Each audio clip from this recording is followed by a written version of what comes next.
You know, I always felt like I had a chance to make it. And the way I work and how much I believe in myself, I knew that would give me a chance. So anytime odds get stacked up against me, I feel like it's in me to beat it. And I got to give a lot of credit to my family and my foundation because they put it in me the way I was raised. Back at home in East Oakland, it was tough growing up because you got drugs, you got violence, and it starts at an early age. So I was 12 and I had friends that was smoking. I had friends that was selling drugs and friends that was in gangs, things like that. So if that's what I'm around every day, it's tough to go in another direction when, you know, everybody's making it seem like it's okay. They still going to school. Everything you do, they're doing, playing sports, but outside of that, they doing things that you probably shouldn't be doing. And I just had to make that decision that, you know, I'm going to go my own way. Growing up, I learned how to shoot on a tree, and my cousins, it started because my cousins, they would be out there dunking on the branch. You know, I would see them out there jumping up and dunking, and they were older, and I couldn't dunk. I was a lot smaller, so I would go out there and just shoot over the branch. I came over one day, the tree was cut down, and that was the first thing my grandmother told me when I walked in the house. Did you see the tree got cut down? And then, you know, I was upset about it, and then that was when my grandfather said he had milk crates. He got his saw and he cut out the bottom of it, and we both kicked the crate in and we put a hole in it so I could shoot on it. And then he nailed it up on the telephone pole, and I started shooting on the telephone pole. And that was when I started to really fall in love with basketball. I know for a fact that my maturity comes from my family because that's the standard that they've always held me to.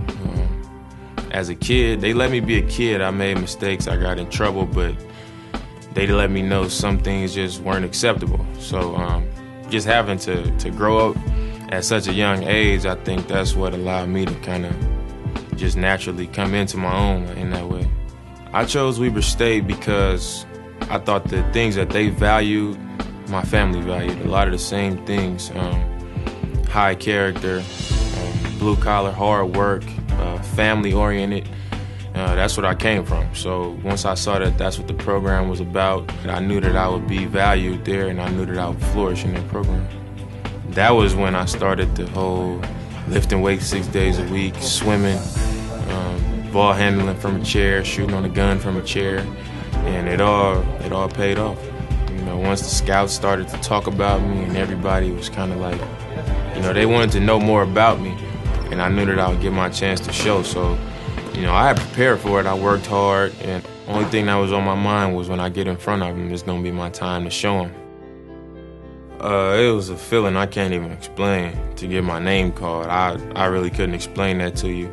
It was kind of unreal. I didn't believe it until the dude was grabbing my arm like, all right, you got to go on the stage now. But just going back to then, it was like I felt like I finally made it.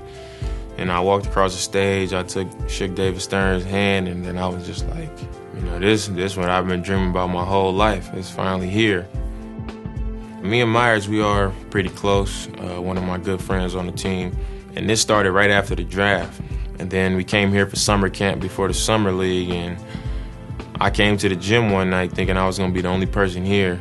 Snuck in, it was like 10 o'clock, and then I see Myers walk in. So we just started to shoot together, and we talked while we shot, and we sat here for about 2 hours. It was like 12 o'clock by the time we left, and I gained a lot of respect for him just from hearing his story, and I think he gained respect for me also. And I thought that was important because coming into this league together, I feel like, you know, having somebody that I know, you know, he'll have my back. My ultimate goals as a Trailblazer, I want to be one of the best point guards to play for the Trailblazers. I want to play for one team. I want to be an all-star more than one time. Hopefully that can happen. I want to win a championship just like everybody else. I definitely feel like this is the place for me because of the young players, the players' attitudes, and the vibe you get from people around the city. Every time I go to a mall, people excited to see me. Every time I tweet, people excited to communicate with me. So every little thing that I do, I feel welcome. I feel like I'm wanted here, and I really like that feeling. I chose the number 0 because I'm from Oakland. I went to school in Ogden, and now I'm playing in Oregon, and I'm starting from scratch. So I can't wait to get out there and show them, what they're cheering for.